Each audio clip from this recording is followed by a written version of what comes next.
All right, we're back here on the live podcast stage here at PopCon, where the most epic checkers games are going on. Good move, sir. So, as always, I'm Brandon from Cinema Cavalcade and hosting this podcast table all weekend. And with me right now is Rachel from the 5-ish Fangirls podcast. I'm number one. She's one-ish. We went over this today. One-ish. Undisputed. 2-ish to 5-ish. They got to fight it out. Fans can have their rankings for that if they want. I'm number one. Rachel is number one. I mean, most Barry episodes Bostwick I listen did to. not disagree with me, so Of course that's he's a not. stamp of approval right there. By the way, he swindled you. There was Really? another pair of underwear in that box right after you left. Well, yeah. Like, I wonder if he pulled them off. He had a stack of them underneath he the had a table. stack of the underwear. Oh, okay. Yeah. They're not screen authentic, though. But are they screen printed? No.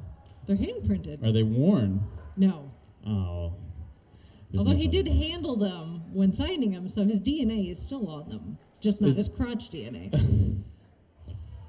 Gotcha. Yeah, because these are.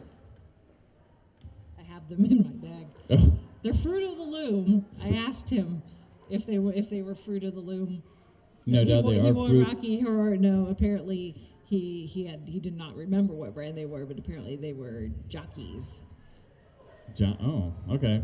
Genuine jockeys? I guess so. They had to fly them in from the United States because they wanted him wearing They might like his he's underwear. supposed to be American, Mm-hmm. and therefore he needs to be wearing American brand underwear. Okay. So they had to fly them into England where they were Is that filming method? the movie. I guess so.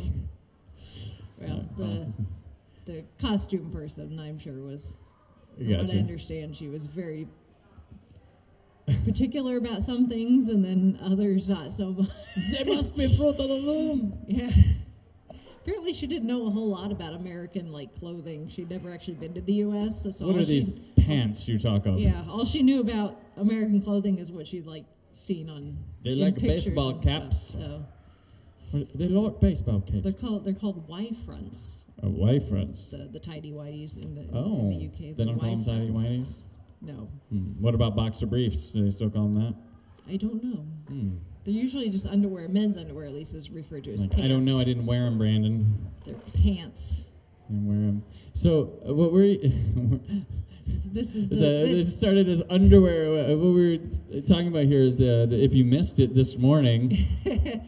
That would be everybody. That'd be everybody. Everybody missed it this morning, except for you and me. Except for the And the Harry Duff Dog. Potter invisibility cloak cosplayers. Wonder Woman parked on all the seats with her invisible jet. She had all the questions. Yes. But we're extending that panel out to here for a discussion on what was the title of the panel? Lucky number 13. Yeah, so discussion of Doctor Who the 13th Doctor's first season. Yep. So, and our kind of reaction, how that goes. So, do you want to lead us off here, Rachel, rather than people hearing me all day? I liked it. You liked it? I liked it. I did not love it. Right? It had some high points, and I think the good outweighed the bad. It's definitely a freshman season. I don't think it had low point. I think it just got it was kind of just boringly average. Yeah. Safe. There wasn't any crap. No, there was not. There was no fear her. Right. In or what's the other one with the Absorbaloff? Love and Monsters. Yeah. Yeah. There was no fear her or Love and Monsters in this season, so. Or Warriors from the Deep, going back to the days. No, it felt like they were. I don't know. I wouldn't say nervous, but they were just trying not to screw up a little too much. Yeah, I mean, that leads to safe. I would not want to be in anyone's. I would not want to be in Jodie's shoes. I would not be in Chris Chibnall's shoes. I don't even want to be the guy that took over for the music after Murray Gold. Right. Seriously, that's 55 years of television history. I mean, it is a cornerstone in the pop culture juggernaut, And while it you has, just do not want to. You do not want to be the people known as the people that screwed up Doctor Who and got it canceled. yeah, well, and it's the people that like it. Unlike a lot of things, like Star Trek keeps going back in time because it's easier than paying attention to years and years of strict continuity. Yeah.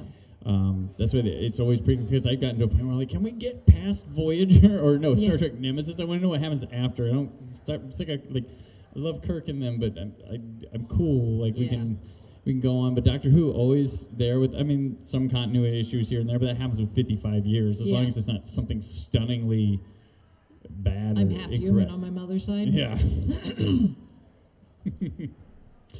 Yeah. That's not Paul McGann's fault. No. He just said what he was given. Yep. But he counts. It counts. He does, and he came back. Yeah. That should have been the not to go back to David Doctor, but that should have been like the opening of that, rather than just a special. Was it web? Was it web only or the mini? They did it ran on BBC. I think they may have shown it on before Day of the Doctor. I wish it would have aired. been just part of it, because that one was really good. Like I liked it a lot, and because they tried to get Christopher to do that, and he said no, but it ended up benefiting even more. You get McGann back after doing years of Big Finish, trying to make him really count. Get a proper hairdo, proper outfit. Yeah, Paul McGann's career is like a Doctor Who movie no one liked and an Alien movie that people didn't like. Like, poor dude. But now I think people like him like a lot from his Big Finish days and then that appearance showing up. So I think they've kind of. Yeah. Is there anyone who says he's their favorite? Huh? I think the more people say Colin Baker's their favorite than they do Paul McGann. A lot of people really come to love the Sixth Doctor once they get into Big Finish. Yeah. Because they're able to flesh him out more and really develop the character and not get the. He still ends as a pair of legs with a thing that comes crashing down. Yeah. That's still his fate. I haven't listened to that one though, because I'm kind of with Colin Baker that if I don't actually experience what led up to the regeneration, it never actually happened. There you go. So. That's true. Like he finally got his proper regeneration story, but I refused to listen to it because I don't want my doctor to regenerate. Mm-hmm. That's true. That's true. It hurt. Like I remember, like I'm a big David Tennant fan, and when he was like, "I don't want to go," I was like, "I don't want you to go either." Yeah. But I felt that way with Capaldi. Capaldi's was so good. I'd say what? No, he had a perfect It was send-off. me. Last Christmas. And then you listen to my show where I threw it back at you. It was me watching last year's Christmas special with a big old pile of tissues and a bottle of vodka. Oh, man. Because I feels. was not ready for Capaldi to regenerate. With him, I felt like once I happened, I was like, wait, we were just getting to know you. Yeah. Don't go. Yeah. We were getting it right with you, like completely. But he was good. I think he was good all the way through. Just the material needed Clara out of there quicker. Like 3 years and done kind of with. I mean, Tom Baker's the exception, but from like Troughton on. Yeah, but Tennant and Smith felt like they were around for a while. Just like we were talking earlier, they split up Matt Smith's seasons into halves. Yeah. And then Tennant had a year of specials, which felt like seasons coming back and stuff. So it felt like they were there a lot longer than they were. Yeah. It's a hard role, though, especially the modern era. Well, with shooting, it doesn't allow them to do that. There's such diverse, exterior, interiors, and such a demanding shoot that they can't do other things. They do have to travel some for depending on where they're supposed to be. They can't fall back like the old school Who, where it was all, saran wrap and styrofoam or a rock quarry. That one rock quarry they have in the UK. Yes. Everybody or the films, forests that they constantly or that one forest. I think it's they funny. actually do have to travel to places. Watching it's behind the scenes of those Cardiff. with like Peter Davison and Tegan, and then walking through the forest. Like I think this is where we were for this episode, and then if you look over there, we were back here for this episode. It's kind of funny. Yeah. So, but not just the shooting schedule, but just shooting the show is hard work. Right. And I think a lot of people don't realize that. Part of the I think, if I'm remembering this correctly, I'm sure someone will correct me if I'm wrong, but I believe part of the reason why they split up Matt Smith's 7th season. So people could do things. Well, so they could do other things. No, Matt had to have knee surgery. Oh, okay. his knees were destroyed from running around playing the doctor. Granted, he played football, aka soccer for us Americans. Before that, and almost went and played professionally. So he probably had some damage from playing sports already. But you're going into Doctor Who and just the running around required of the role. Running around, it destroyed his knees, and he ended up having to have knee surgery. And he was the youngest doctor at that point. That's true. Yeah, he was the youngest since. Oh, was he younger than Davison when he took it? Yes. Yeah, so he's the youngest. Yeah, he was. So when Matt Smith, as young as he was, had to have his knees operated on, that tells you something about the role. So I hope Jodie has a good physical therapist. There you go. She's got the trench coat to keep her in check. Yeah, to take your fish oil, Jodie. So what'd you, like, your first reaction, like her introduction story was an extended episode. Yes. And you could watch it as that long episode or as an extended episode. I love the title of that. It's a nice nod to Bowie. It was. No, it was great. And a great, pick up from the cliffhanger of Twice Upon a Time. Yep. Which that one looked pretty good in 4K when I got that. I was like, because I'll support. I'm like, I want you to just keep bumping the formats the best quality you can. So I will, even though I had it, I was like, I'm throwing it in for the 4K. But watching, her introduction, and I think she just nailed it immediately. Like when you saw her, it was just like, okay, she's going to work. And I felt bad because she was going to have unfairly the most harshest criticism going in than anybody. It was like she had to set a precedent, and it was no worries after one look from her. Yeah. And a line. Yeah, she jumped right into it, and it's like, I'm the doctor now. Either stick around or shove off. And it's like, we're going to do our thing. And she took to the role like a duck to water. It reminded me of David Tennant. I was just, because he was just bam, there, energy and stuff, but in her own way. But it was to me, it was that Matt Smith was a little interesting at first, but then grew to there was this, isn't there a chart that's Doctor Who, don't know about this guy. Ooh, he's interesting. Love him. Oh, why is he going away? Hate this new guy. Ooh, kind of like him. The chart of a new doctor. Pretty much, it's a nasty. But her, I'm cycle. I'm down with. It's more so I want the writing to improve. To get better. Better than I do her. I'm fine with her. And Chibnall's a decent writer. It's like we were saying earlier. It's like he's written some really good episodes of Doctor Who. So it's just, but I think it's got the fact that he's now in charge.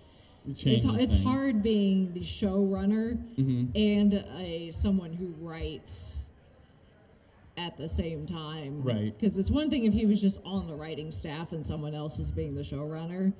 But the fact that he's having to do both, and he wrote 6. He's got writing credits on 6 out of the 10 episodes. He's almost True Detective, where it's almost just a work of his. Yeah, and when you're having to churn out, and especially with this season, because the episodes were longer. Right. Yeah, there were some. They went over the hour mark quite frequently. They had to write even more content because I've learned a lot about the back end of what it takes to write a show from listening to other podcasts. And it's just ridiculous, doing a weekly TV show, just how much just writing a script is. And you got to stick with it because you're about done by the time they start airing a lot of the times, too. Yeah. Or they're set to shoot and you can't change much. Yeah. So you'll have to learn especially when it's a short order. Like Doctor Who is typically, it was 13, now it's 10. Yeah. Once you get in, you better be confident with your story. But, I don't like them bending too much. If you got a goal to get to that goal. But if there's certain details that need fixed along the way, but don't lose sight of it. Because sometimes when you get to the end, it's I get the whole picture now, rather than, some things that weren't as cool in the end or during the trip, looking back are okay, that's much better now. Yeah. What do you think of the switch from Saturdays to Sundays? I looked forward to my Doctor Who Saturday nights. Granted, I can be a homebody. I don't watch it live, so okay. it doesn't matter. I always catch it after. I was always Saturday nights or Sunday mornings. I don't have cable, so. Gotcha. I don't have cable. It doesn't matter. I have YouTube TV. I use that, and that's my live BBC stuff. Because I would either watch it Saturday Night Live, not to be confused with the variety show, or I would watch it in the morning on Sunday, and that tends to be with my kids. That's one of our family shows, so they're really into Doctor Who. But now the Sunday, I'm just like, oh. And then there's all these. If you watch TV Live, there's a lot of stuff that comes on Sunday nights, especially with like HBO's got stuff going on. Yeah. They're just loaded. And I'm like, it's a good thing Game of Thrones isn't back yet. Right. And they're waiting for it to get gone. They're like, That's we're going to be back in 2 years. I'm going to say it's like, I'm sure it's pure coincidence, but it's probably, I hate the fact that Doctor Who is not going to be back for a while, but at the same time, Game of Thrones is going to be back in April. Do you think there's a chance they do minisodes for us, or a special next year? I think we'll probably get some sort of holiday special. Mm-hmm. They may go ahead and make it Christmas. That way we get something in besides New Year's Day, 2019. So I with guess that clever title, Resolution. I guess technically we could get 2 episodes in 2019 because we could get the one that airs the day after tomorrow, and then another one if it aired on Christmas. Season 2 episodes. Yes. I think maybe we could see maybe like mini episodes. I'm sure they'll probably do something for like Red Nose Day and Children in Need. Those are big. Doctor Who usually does something for those big charity. Those are big charities in the UK. Or we do Red Nose Day here in the United States, but they also have Children in Need, which I don't think we do here in the United States. Gotcha. So we may get something. Well, something. We did get we did for Children in Need this year, but it wasn't like actually something from Doctor Who. It was a behind the scenes type thing where they took a sick child. It was a big Doctor Who fan and took her to the Cardiff studio and got to meet the cast. Oh, and awesome. Got her own little version, she got her own version of the Doctor's costume and everything, but things like the time crash with David Tennant and Peter Davison. Yeah. That was a Children in Need. Yeah. That was great. So we could potentially get something like that. I would like that. I wouldn't mind that. Because, if it comes back spring of 2020, then they'll have to start production later this year. Yeah. I would hope it's the earliest possible, but I feel like it's going to be fall. But they might go ahead and do. Maybe they'll do a split season. That'd be cool. That'd make up for it. If they did like 12 and it was 6 and 6. Yeah. I'd be down with that. Yeah. 2 kind of fully formed arcs. It would make it feel like 2 seasons, but I'd be down with that. So the companions, the 3 new ones. Mm-hmm. You like Huey, them? Dewey, and Louie. Huey, Dewey, and Louie. Yes. We're like Huey, Louie, the and 3 Donald. Caballeros. What? The 3 Caballeros. Yes. 3 Caballeros. Yes. 3 Musketeers. I forgot about the Caballeros. Any personal favorites of the 3 of them, or do you think they off one? Someone stays back. Who leads the journey? I mean, if they're going to stick with, I know they've been trying to break the mold. There's the whole crowded TARDIS problem of the way they've been doing things.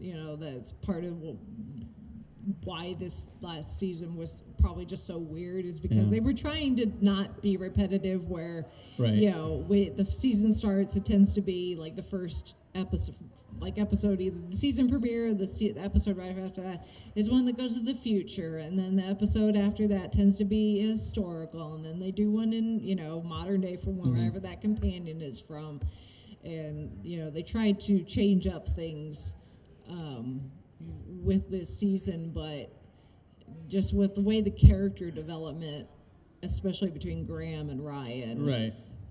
Their relationship getting to the point where Ryan was finally calling Graham granddad. It was like a whole season of waiting for that's coming. Yeah, it was like he's either going to be on his deathbed and then say it, or it's like they're going to come together eventually, but then it's like yay, and then you're like, you're probably going to kill one of them off now that we've gotten that. Maybe Ryan can fall off his bike down a cliff. Yeah, hopefully not. It was funny. I liked Graham the most of them, and it was like this season was supposed to be doing things different. And diversity. The old white-haired guy was the most compelling character to be. And he had a good arc. He dealt. Well, I think having Graham probably also for some people it harkens back to having Wilf. That's true. Which today is Bernard Cribben's 90th birthday. Actually, speaking of Wilf, yes. Oh, if he's listening. Yeah. Many happy returns to you, Many Wilf. happy returns. But yeah, I grew up in the TARDIS. Usually crowded TARDIS means a problem for ancillary characters within the story. Mm-hmm. I don't think they would, if they wouldn't have been focused on developing them too much because they're new, I don't think that would have been a problem. They seem to do good with splitting them up into pairs, giving them their and own different journeys with combinations too. different combinations, which I kind of liked, whether the story worked or not. But they, some of them be they'd be maybe in 3 groups, 2 groups. Like they were always finding ways to split them, which was kind of clever. Because like that one where they and the nice thing was, I think the biggest difference between this crowded TARDIS as compared to something like, Tegan and Adric and Nyssa together, where the girls ended up being the damsels in distresses more often than not. This crew, they actually do shit. Yeah, they do. They actually give them stuff to do. They're asking good questions. Right, yeah. They're not just wringing their hands wondering, how's the doctor going to save us, or I don't understand what's going on. They're asking questions. They're asking the doctor what they should do. They're coming up with game plans to do things. They don't always work. Ryan, you can't go in guns blazing. This is not a video game. As much as you'd like, but this team is the most proactive team TARDIS. No, they are, that we have probably ever had, and that makes it seem less crowded because they're not just standing around taking up space. And they mention constantly they don't want to just be standing around doing something. Yeah. And I like Whittaker's attitude with everything too. And like they ask a question, and like David Tennant's doctor or Matt Smith's would probably like brush him off, like, "Oh, that was a dumb question," because he always has to be the smartest person in the room. Right. Like Yaz asks a question, and the doctor's like, "Good question, Yaz." We should follow that train of thought, and it's like, yes, that's the way Team TARDIS is supposed to work. And her You're new doctor, supposed to be an actual team. She's got a thing with guns never work. That was a constant. Well, like, that's always a way with the doctor. The doctor doesn't like guns. They seem to like point it out a lot in the first half of the season. It seemed like they kept getting I think in that was situations. building up to the standoff between Graham and Tim Shaw in the finale. And then also you the doctor killed my wife. Prepare to die. My name is Graham. Yeah, Inigo Graham Toya. Yeah. I liked when they went by that one where it was like, well, this planet's been putting this distress beacon out, and no one's gone it, so we're gonna be the ones that do that. I love that line and that attitude. It's something that constantly happens on the show, but I just that was a particular moment I liked. Yeah. And that were there any villains that stuck with you this season that would? Spiders, yes. I like the spiders. And the spiders weren't even villains. They were just doing what comes naturally to being a spider. That was another guns. Yeah. But I don't like spiders. At all. So that episode was completely lost on me. That was not. I loved it. My kids. I'm never ever watching that episode ever again. What's his name? Mr. Big. He was a good Donald Trump in that. Yeah. He was good. I know. I like that. And did that one air around Halloween perfectly? Yes, that was perfectly placed right there. I dug that one. That was character development I liked with. Gosh darn it. Yes. What's her name? Yes. Yeah. They introduced her mom as being, and it kind of worked with the story rather than just stopping to take a side from the story a lot. Yeah. Which I felt the Punjab episode really just was a little too beaten on that. I don't know. That might be my least favorite of the season. Was that one? And it might have been because I was feigning interest from so many of these similar things in a row. Yeah. That one didn't have. Well, but I mean, the Punjab, the Demons of Punjab was an interesting one because the true antagonist of the story was not the aliens. Yeah, right. It was. That's usually some of the better writing. Yeah, it was the other people from that time period in that area.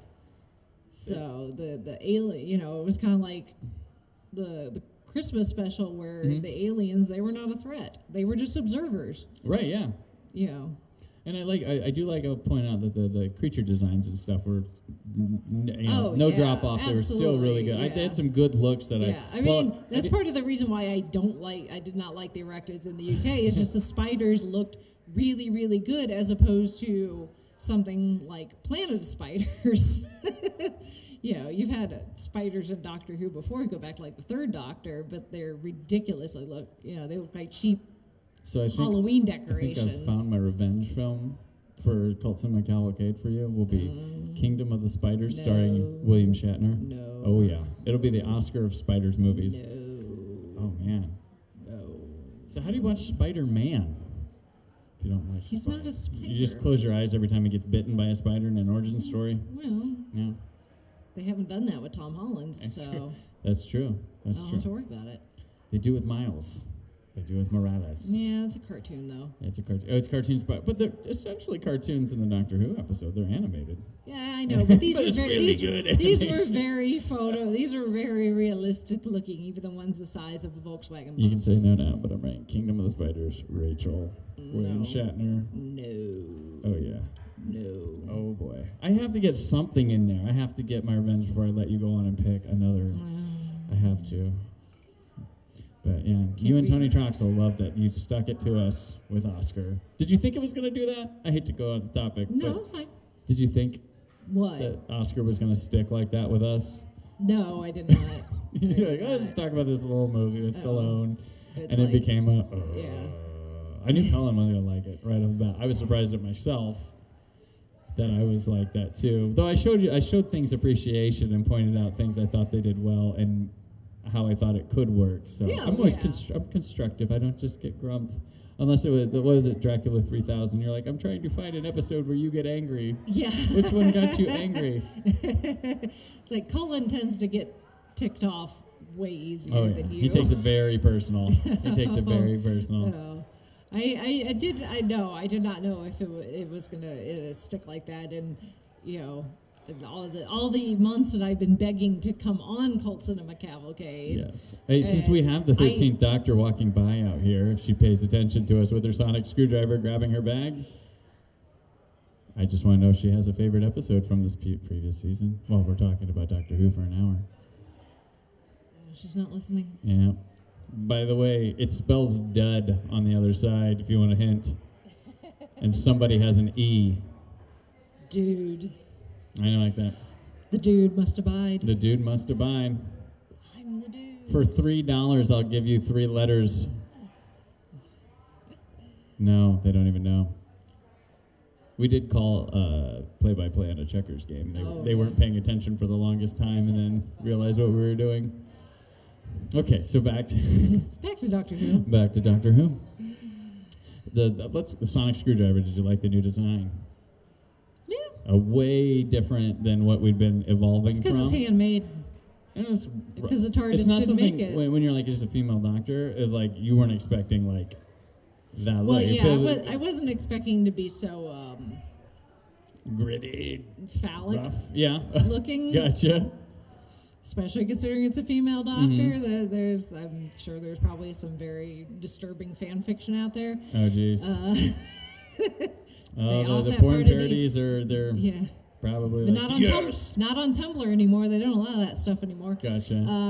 You have to go other places on the internet. So I've heard. But Doctor Who. yeah. But no, I kind of like the phallic part of it aside. I like the curved part of it because it seems it's to fit good to more handle. naturally. Yeah, my in the daughter has hand. it, and I'm like, Yeah. oh man, that. Yeah, That's and, really and cool. I like that her coat actually has a pocket on the inside just for the Sonic. Yeah. So, and not just for the TV show, like It's a sweet coat. The Screen It is. If you Actor look one over that's there, made by her universe. They put the pocket in there. So. I loved her outfit when they showed. I was like, what are they gonna dress her? I was like, dang. Like I Yeah. usually like the outfits when they first come out with them easily. Like I do Capaldi, like they it. had the magician kind of outfit when he first Yeah. came out, but then they kind of evolved it and they did his hair big. They kind of like really. You can tell where you are in Capaldi's run by how big his hair is. Because when you look at the first scene, you're like, oh, what happened to his hair? Like, was that an early promo shot? And then where you forget, like No, he you had get- short hair the you- whole time. Yeah. And then from the regeneration. and they had the Like, big hair and the really, guitar. Really close cropped, and then poof. Right. You know, Jodie's hair didn't change the That's entire great though. season. I was so happy with other her than being- the shirt, Mhm. shirt under the jacket. There's a variant. It's not just there's the blue, Gotcha. and then there's a maroon Okay. version. Okay. So, and I did not realize that she's actually wearing that short sleeve shirt, but then there's a long like white Okay. like Under Armour type Oh, that's cool. shirt underneath it. Which until she takes the coat off, you don't realize that she's Right. actually got on 2 shirts. That's cool. They're layered, so but it's kind of cool. I have parts of. Do you like the scarf edition, or is that just too much rainbow going on? No, I don't think so. I think it looks good. And she doesn't look half bad in the fez either. No. Just don't pop that bubble wrap. I was really excited with her because, like, have you ever seen? Do you watch movie like with the Marvel? I know you check out other movies starring Marvel people. Do you check out other movies with Doctor Who people, like you do the Marvel stuff? Or is that not intentionally. not if it's 'Cause- just so happens. Attack the Block. I was a huge fan of that movie, and it's Yeah. got her and Boyega, and he got Star Wars. I'm like, yeah, I yeah. like seeing people from that movie go places. And she got Doctor Who. I was just excited because there was the female Doctor thing, but it was also like another Attack the Block person got a huge franchise thing. So, but that's a really cool alien movie. I'd watched Broadchurch though. Okay. So, Definitely. which was. It's definitely not Doctor Who. No. So, it's really weird to watch someone from Doctor Who and something not Doctor Who, especially if it's something like. If it's Terminator Genesis, I don't recommend it. Well, I've not seen that, but like David Tennant in Jessica Jones as Kilgrave. It was great though. Even before it even came on Netflix, and they just like announced it, and. Not knowing what I knew of Jessica Jones and the subject matter and the history of Kilgrave and all that. I said several times on our podcast leading up to Jessica Jones and even after, it's like, do not watch this if you're to watch David Tennant. If all you care about is David Tennant as the Doctor, this will ruin it. For you. And it did for some people. Really? I see posts on social media. There's like, David's Doctor's been run for me because of him as He's an actor. Like, he plays roles. He was no, you watch him in that because you appreciate his ability and range as an actor. He's more than like, he screwed still, things up for Harry Potter before that. Pretty damn good looking even as Kilgrave. So he wears those purple suits really well. Oh yeah, that Kilgrave. That's a character that Georgia Tennant is a lucky woman. Wouldn't work from comic to screen, and they made it happen in such a believable, cool way. And I think he's probably my favorite of those villains from that Marvel. I like the Jessica Jones season 1 a lot. Yeah. So, but he's definitely up there. But back to Jodie, what was working for you a lot for this season? I really liked that the companions got a lot to do. Yeah, you'd mentioned that they actually worked together. They asked good questions. That was just one of my favorite things, and right off the bat from that very first episode, they were a game. They crew. were in it. They were in it to work and roll up their sleeves and get involved. Mm-hmm. And with Graham and is it Ryan? Was it? I've been here too long. They seem like they were doing it almost to get their minds off of Grace's death. Yeah. And so they were so game with that. Yeah. That it almost makes a solid arc. Well, and Yaz is a police officer. And Yaz, an old school friend. She's willing to, do. And they all they all sort of knew. They were like, you can just bring us back to this point in time. We're fine. We're not missing anything. So Unlike Clara, it was like once a week. Every Tuesday. Every Tuesday, go down. It's that time machine. As long as it cooperates, you can come back. Right. Before people realize you even left. I gotta go back to Danny Pink. That guy. What would you improve upon this season, or what was keeping it from being like, it was great? Because we both liked it, but we both weren't like over the moon. I don't know if there's anything specific, because it's one of those things that with TV shows and franchises and stuff. So sometimes it's not something you can necessarily put your finger on or put into words. It's just this kind of this essence or spark or whatever. Take more chances even if you fail. bring back something classic. I mean, I definitely commend them for taking a risk and trying to do something different with the format. You know, not crutching. no repeating monsters or villains that we've seen before. You know, no Daleks, no Cybermen, no Sontarans. You know, every creature, every planet is brand new. You know, having such a full TARDIS, you know, that many companions for the first time in a long time, you know, that's a stretch. Do you think she inevitably meets up with the Weeping Angels in her run? Yeah, maybe. I am, you know, as commendable as that was, I'm glad we're going old school. Yeah.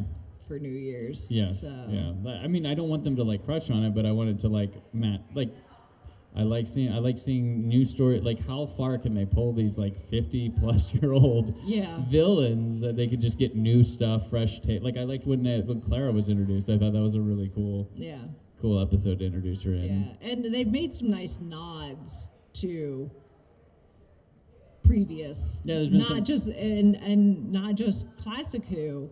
But they made nods to new Who. Yeah, like just through some it's usually when they throw a reference in there, it's pretty 99% of the time it's classic Who.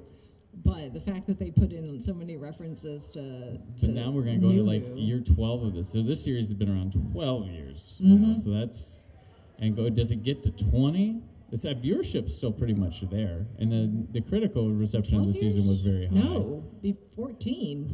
With this new series, 2005. we'll be going season 12. Yeah, season 12. Season 12. 12 is coming up, and we have the year of 14 specials. years. So yeah, 14 years. Sorry, Yeah. I was going off seasons there with that. So 14 years. Yeah. Does Jodie go 3 and out? Probably. Probably. No. I want to see someone there long. Maybe we could get a doctor people hate, so we could have a quick one and be like, oh, another like weird trivia person or something. Yeah. I don't know. Where they like? Yeah. And it's like, wait, you know, now that we've had a woman doctor, it's like when she does regenerate, is they gonna stick with a woman for a while? Yeah. Or do we go back to being a man? And if they do that, then you're going to be people like, oh, yeah, obviously a woman didn't work, so they had to go back to being a man. They were mad when it was Capaldi back then. Well, like, yeah. I mean, there's always going to be fans you can't make happy, but, you know. Well, I've always talked about this. I'm like, it's funny, like they want the Doctor, but Doctor Who's never been a program that's struggled with diversity or giving, like, you know, women good roles or like different ethnicities roles, stuff like that. It's always been one of the top in its game, like with that. Other never than been, the Doctor, but just being a white other dude. than the Doctor just being and then they came after it like that. But it's like, well, that's not a show that needs that. But okay, well, I mean, I didn't say I was happy with a woman Doctor. They needed to do that. But it was going to happen eventually. I just didn't think it was going to happen this soon. Right. I thought maybe they'd play it safe with the showrunner change, and you know, keep with something, some semblance. I knew it was probably going to be a black male or a white woman. Like I knew it was going to be one of those. Which was like because they got so much crap for Capaldi being an old white man. So I love Peter Capaldi. Like how did because I was worried from the female perspective of it, like how did the fandom go with that? Because when they went from Matt Smith to Capaldi, I'm like, oh, they're going to lose it. Because they had girls with crushes on Tennant and Matt Smith that were huge on the viewership. You don't pander to that demographic, though, because that demographic can be so wishy-washy. Yeah, but did they jump ship off that, or did they stick around? If they jump ship because of that, then they weren't in it for the long haul. Yeah, just like your old. I mean, I hate to use that, that trite term, real fan. Right. But you watch it for the show. Well, no. Essentially, yes. My thing was like its strength in numbers and pop culture relevancy was really high with those two guys, and I was like, oh, they did that. I'm like, I wonder if it's gonna. And to a network, it could be seen as, oh, it's struggling. It's like, no. They still have this through line of solid fans. They just were on a bit of a fad for a bit. Now they're back to normal, and I didn't pay attention to numbers and stuff like that. So I was just wondering because I was just like, because there was like a weird sect that came along with that hadn't been around probably before. Maybe there were girls with crushes back in the day, but probably the Davison. Probably era, like that handsome row. I look back, I'm like, he was picked as young and handsome back then. Yeah. And the girl who played Tegan's like, you look more Australian than I do. Yeah. So. Davidson, he was a good-looking dude in his day. Not my type. Not your type. No. Sylvester McCoy, he's the hot guy. Absolutely. He was the one. Colin Baker, he was a looker in his day. Colin Baker, yeah, looker, like the curly Gabe Kaplan thing, or no, Gabe Kaplan. Run my fingers through those curls. There you go. And I'm sure there's a Tom Baker thing. Yeah, his outfit was pretty ridiculous, but those stripes on those pants. Oh yeah. They emphasize some. You have a very good cosplay twist on that. I really when I first met you, that was yours, and I was like, you were like, hey, I've not worn it in so long. But it was really cool. It was like a really cool twist. I liked that a lot. That's one of my favorite of yours that you wore, and I don't think I've seen you wear it since. Yeah, I first met you. It's not the easiest costume to wear. It's not overly complicated, but it's not very comfortable, and it's not very practical. And you've done Tom Baker before too, right? Oh yeah, Gotcha. yeah. I've got a 4th Doctor, and I've got 10th Doctor. Although my 10th Doctor, the pants don't fit at the moment. I've put on a few pounds since I last wore it. Unfortunately, happens. Happens to the best of us. I probably actually fill out my 6th Doctor better now. Look at me, Colin. We can compare shoes again. Gotcha. Which doctor? Is it just Colin that you've met? Which all doctors have you met before? I have met Peter Davison. Because he was at Gen Con when he was here? Yes. Okay. And he was at Chicago TARDIS as okay. well. Colin Baker I've met a couple of times. Mm-hmm. And Sylvester. And Paul. Okay. So I've met all of the living classic era doctors except for Tom. Gotcha. Well, I've done nobody hauls him over buttload of here. companions.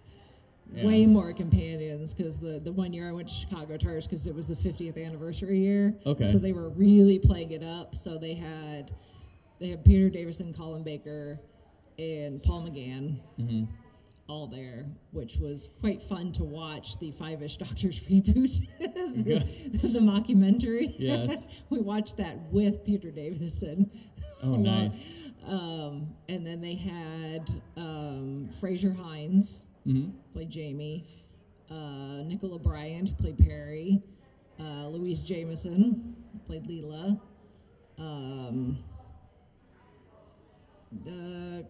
I can't think of her name, Sarah Sutton, played Nissa, and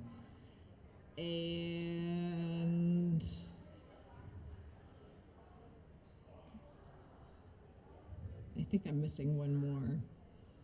How many was that? I think there were five classic era companions.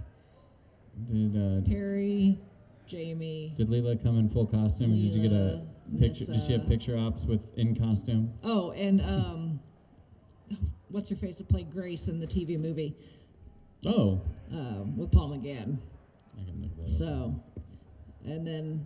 So they were all at Chicago TARDIS. So I knocked out a lot of Doctor Who autographs in just one weekend. And then since then they've had Ace. Oh, okay. She was at PopCon several years ago. She spoiled the news that on accident recently that season 25 is going to be one of the Blu-ray releases this year. Because she's like, I'm going for interviews for a Blu-ray release next month. And it's like, oops. So, because I'm on a board where we're trying to figure out where they're going, because they're just random. Yeah. And just trying to figure out from different restoration reports, like, because like studios will, like, and you'll find the title and a code. And yeah. So we knew like the final Baker season was coming because they kind of crossed. So they did first Davison, and they had the same people for interviews. So they just might as well take care of two birds with one stone since there's a lot of crossover those seasons. And so we knew that one was coming. And then the McCoy thing, they thought they weren't going to get to him for a bit. Yeah. The thing is, it's like Tom Baker's got so many, so they can do a 4th Doctor and then another, and they keep then going a 4th back because they know Doctor, that and one's then another. That's and the then one a that Doctor, sells. and then another. That's the one that sells. Because if they just did straight Tom Bakers, it would be then people the sales would drop off. But if you keep back and forthing, you don't get fatigue either. Yeah, I think Pertwee's second to last is coming as well before they get to another Tom Baker. Yeah. But he's a fun doctor. Yeah. That's Russell McGee's favorite. Yeah. Our friend Russell. Mm-hmm. It's his favorite Good old wrestler. So, okay, any more thoughts on the as we've wandered all over the Hoovers and through other, so an much to Oscar talk came about. up, yes. All that timey-wimey stuff. Thoughts going forward. You were looking through a batch of villains today to bring back that hadn't been touched before. Who's your one to pick if they could do it? Oh, I still want them to bring back the Ronnie. There you go. Oh, I will fly that banner until they do. There we go. And then I'll be like, yay, let's have more. if she's to run into a past iteration of herself, which one? Oh, the Doctor? Mm-hmm. Oh, that's a good question. It's hard to bring the classic era guys back because they just don't look the same. They don't, but I have an imagination. They were pushing it. They trying to write it off. Although they could bring Paul McGann back, I think. They could bring Paul McGann. That would be cool. That would be cool. That would be really It'd be cool. nice to see McGann back on this the screen little as legend the Doctor of. again. Oh yeah, that would be cool. So, especially now that we don't have John Hurt with us anymore. So yeah. Which is sad. That's sad. But he made a big impact while he was. Oh, he did. And in the War Doctor series in Big Finish is really, really good. And we have that guy that comes to Indie PopCon with that awesome, he's got an amazing cosplay of the War Doctor. That he comes by our table quite a bit. Yeah. So he's good. Yeah. I don't know. I feel like her and Tennant would be fun to watch together, but it'd be the same person going at the same person a little bit, but I think it'd be you need a difference in personalities enough, and even Tennant and Smith were different enough for the anniversary special, and then you threw John Hurt in there. Actually, if they could get Eccleston back, he would be a good one to mesh with her. Yeah, that'd be a lot of northern accent to sift through, but yeah, that'd be a good one. Yeah. Because I'm interested to see because all of them have crossed paths with another one, right? Mm-hmm. Even if it's Capaldi with a recast first Doctor, which is always awesome to me. I like when I saw that they were going to bring him back and do it for the Twice Upon a Time. I was like, that's a cool send off. Yeah, I would say other than Tom's Doctor, but if depending on how you want to interpret the curator at the end of Day of the Doctor, on whether that's actually the fourth Doctor or not. It's funny how game Baker is and not at the same time. Every incarnation of the Doctor has met another version of themselves at some point. Right. Yeah, that's why I'm wondering, who will be hers? Because unless these new showrunners have no interest in doing that. Yeah. Because it's weird, because they're because it's got to be someone that, one, it has to make sense for the story, and two, it really needs to be someone that could play that Doctor again. And like I said, unfortunately, the classic era Doctors, they don't look the part anymore. Yeah. So it would be hard. I asked Cullen, I go, if we were to recast the second Doctor to fit like they do the first, I'm like, who should we do? He's like, well, Mo Howard died long ago, so we can't do that. But then we're like, wait, who played Mo in the Three Stooges movie? And it's this guy, F's guy from Silicon Valley played Mo, and he was in the final season of The Office. He played that cameraman. Oh. But I was like, because it'd have to be Mo Howard. It's like, all right. I wouldn't mind them bringing back another companion though. A past companion. So I would love to see Jodie's Doctor with Captain Jack. Oh, that'd be great. I would love that. It's been a while. We need Barrowman back. Yeah. And he would do it in a heartbeat. He was a nice surprise on the Elseworlds. They had a little that he came because he said he was done with the Arrow and stuff like that, and they had in Elseworlds they had a part where they were in Gotham City, and Arrow and Flash had switched places, and they got into Arkham, and their Scarecrow Fear Gas came out, and the Flash obviously fought Reverse Flash, and Arrow John Barrowman came out as Malcolm Merlin. It was like, it was a big surprise that nobody knew, which they could eat. It was just a fight scene, and he was probably only used for just a couple close-ups. Yeah. But it was like, holy crap, because he brings excitement with everything he's in. And even that Shark movie with that horrible line he left in. He just brings fabulousness wherever he goes. So he's a hoot. I loved, Captain Jack. I watched Torchwood. Did you watch Torchwood? Oh, yeah. Yeah, I watched. Well, I stopped during one of the Star seasons. I like to say that John Barrowman and Captain Jack Harkness are the same person. It's just John's not immortal as far as we know. That's true.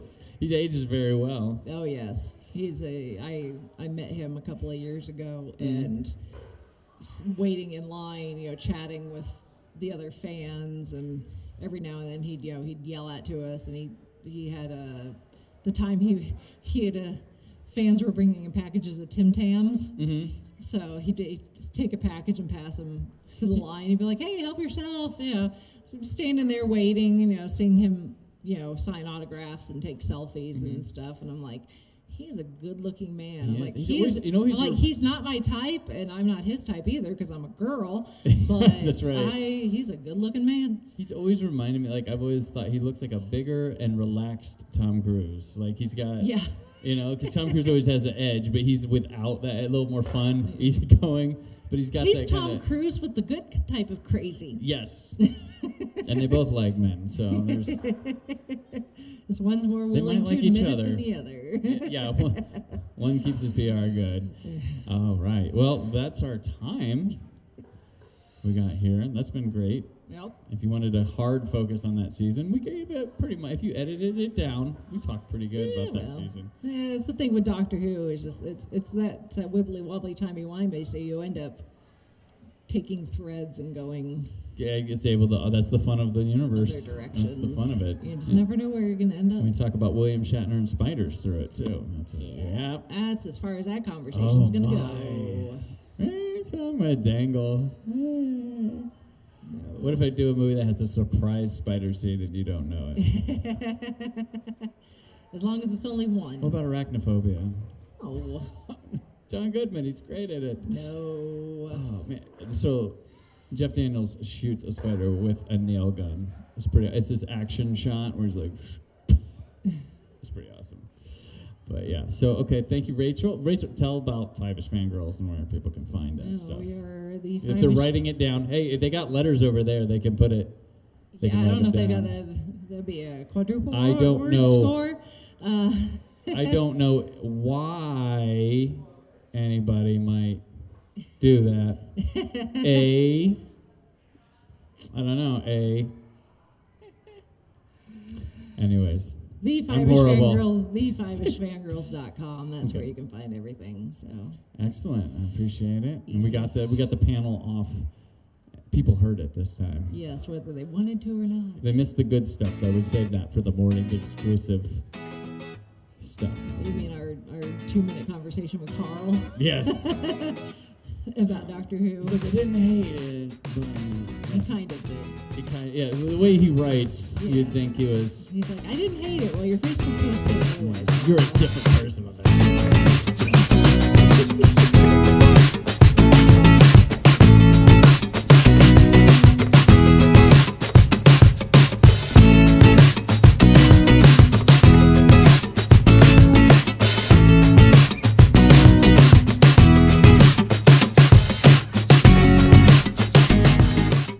Listening to the Five-ish Fangirls podcast.